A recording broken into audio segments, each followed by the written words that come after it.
3, 2, 1.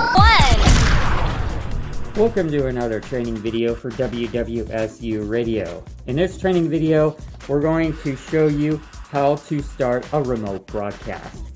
First thing you're going to want to do, if you haven't already, watch the video on how to use the audio tab in DJ Controls to set up audio devices.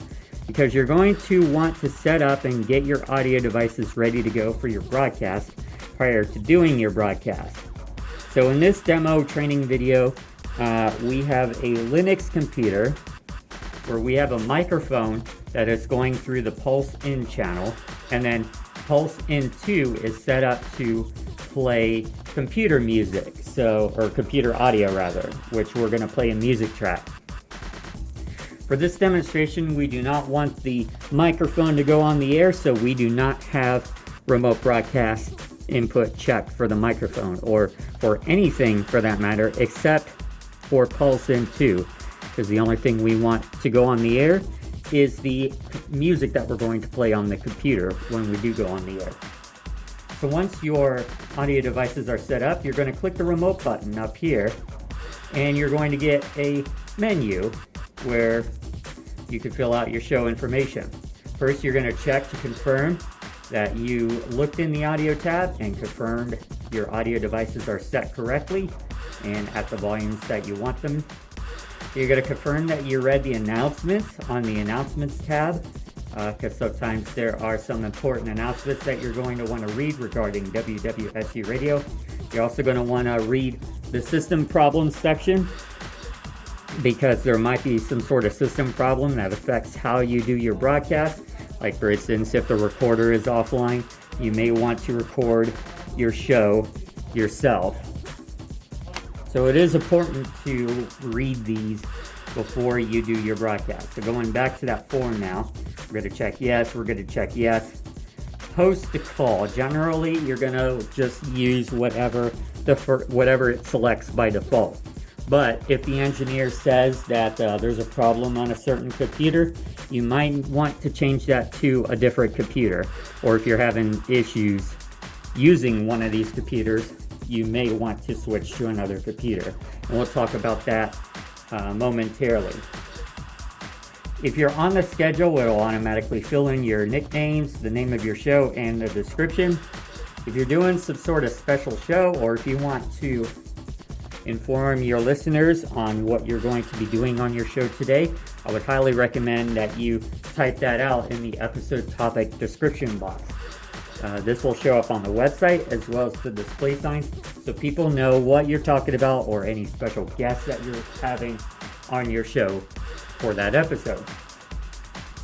This yes box means that if it's checked, people can send you messages from the website and through Discord, and you will get notified on your DJ controls of those messages.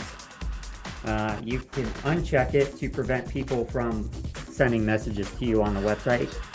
If you do have it checked and somebody sends an inappropriate message, you do have some moderation tools where you can ban specific people from the website. So now that we have all of this set up, we're going to go ahead and start the broadcast.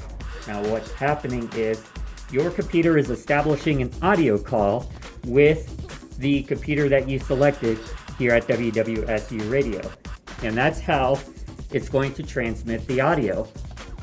So it's going to take the audio from your input devices, it's going to stream it over the internet to the WWSU computer you selected.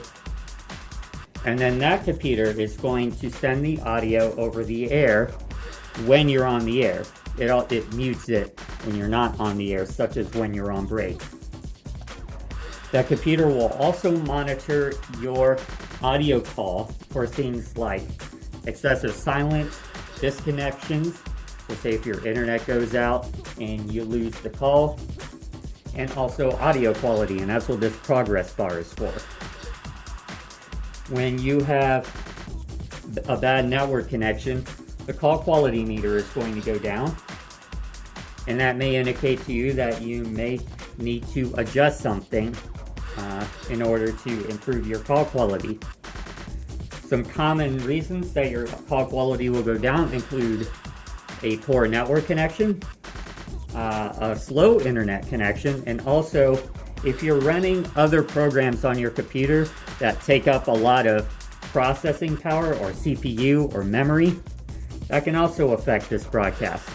I would not recommend running very resource heavy web pages, for instance, or other programs when you're excuse the display sign, when you're doing a remote broadcast, because that's going to interfere with your audio quality, that's going to interfere with the connection and your remote broadcast.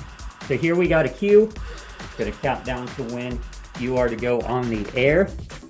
You also got buttons here if you need more time. We got the 15-second PSA and the 30-second PSA button. You just click those to add more time if you need more time.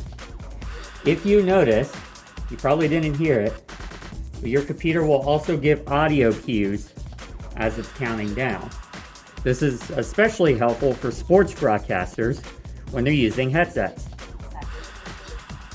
Or if you have guests that are on Discord or something, you can route the audio to them and they can hear the countdown.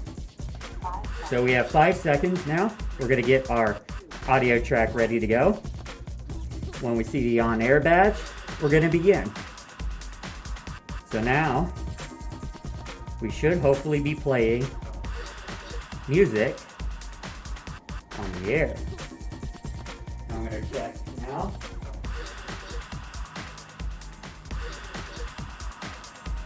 We are indeed playing music on the air. A little quiet though. Okay, so that's how you go on the air for remote broadcast. One other thing I do want to mention before we end this video is the remote dump button. You are not obviously in the studio right now, so you don't have access to the physical dump button that you could press if you accidentally say a curse word or something inappropriate. Luckily for you, in DJ controls, there is a virtual dump button right there. If you click this button, it will remotely tell the actual delay system in the studio to dump the audio. So clicking this is the equivalent of pressing the dump button in the studio. So if you accidentally say a curse word on your remote broadcast, or if your song has a curse word that you forgot to edit out, just push the dump button here and it will tell the delay system in the on-air studio to dump. And this readout tells you how many seconds you have on the delay system, and it will update every 15 seconds. That is pretty much it for this. Everything with regards to running a live broadcast, such as taking breaks, ending your show, playing top ads, adding logs, and so on and so forth, all of those also apply to remote broadcasts. So you can refer to those videos for those instructions. That's it for this video.